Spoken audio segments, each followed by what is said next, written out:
नमस्कार। आज हम इतिहास के पन्नों में जरा पीछे चलते हैं। एक ऐसी घटना पे बात करेंगे जिसने ना सिर्फ एशिया का बल्कि कहें तो दुनिया का नक्शा बदलने में भूमिका निभाई। हाँ बिल्कुल। 7 जुलाई 1937 की मार्को पोलो ब्रिज घटना। ये वो तारीख है जब इतिहास ने एक बहुत ही गंभीर मोड़ लिया। बिल्कुल, ये घटना जो बीजिंग के पास हुई थी वो कोई मामूली स्थानीय झड़प नहीं थी। असल में ये वो चिंगारी थी जिसने चीन और जापान के बीच एक लंबे 8 साल की युद्ध की आग भड़का दी।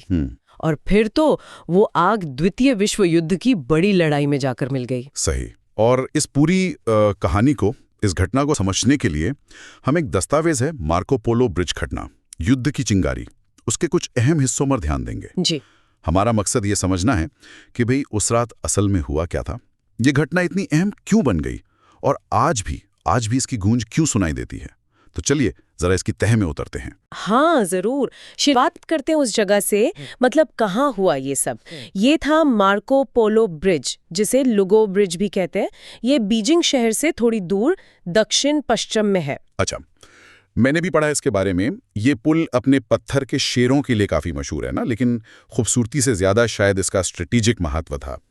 दस्तावेज में क्या है इसके बारे में? सही कहा आपने। खूबसूरती तो थी ही, पर दस्तावेज बताता है कि ये पुल उस वक्त बीजिंग पहुंचने का एक, आप कह सकते हैं, मुख्य रास्ता था। और इतना ही नहीं, पास में एक बहुत जरूरी रेल लाइन थी। उस पर कंट्रोल के लिए भी इस पुल पर कब्जा होना मतलब बहुत जरूरी था। तो ये सिर्फ एक पुल नहीं था, एक तरह से बीजिंग की दरवाजे की चाबी जैसा था। समझ गया, ओके। तो अब आते हैं उस रात पर। 7 जुलाई 1937, क्या हुआ था उस रात? उस रात हुआ ये कि जापानी सेना की एक टुकड़ी पुल के पास वो अपना रूटीन रात का अभ्यास कर रही थी। तभी अचानक गोलियों की आवाजें आईं और उसके फौरन बाद उनको पता चला कि उनका एक सैनिक गायब है। और यहीं से मामला बिगड़ा। जापान ने फौरन ये कहना शुरू कर दिया कि सैनिक को या तो चीनी सेना ने पकड़ लिया है या उस पर हमला कर दिया है। बिल्कुल। और इसी बात को लेकर जापान ने पास के चीनी शहर वानपिंग में घुसने की इजाजत मांगी। कहा कि हमें अपने सैनिक को ढूंढना है। लेकिन चीनी कमांडर ने मना कर दिया होगा, मतलब ये तो उनकी जमीन थी। हाँ, उन्होंने साफ इनकार कर दिया। ये तो उनकी संप्रभुता का सवाल था। आप ऐसे ही किसी दूसरे देश की सेना को अपने शहर में घुसने नहीं दे सकते। तो इनकार के बाद क्या सीधे लड़ाई शुरू हो गई? दस्तावेज के मुताबिक इनकार के बाद माहौल बहुत तेजी से बिगड़ा।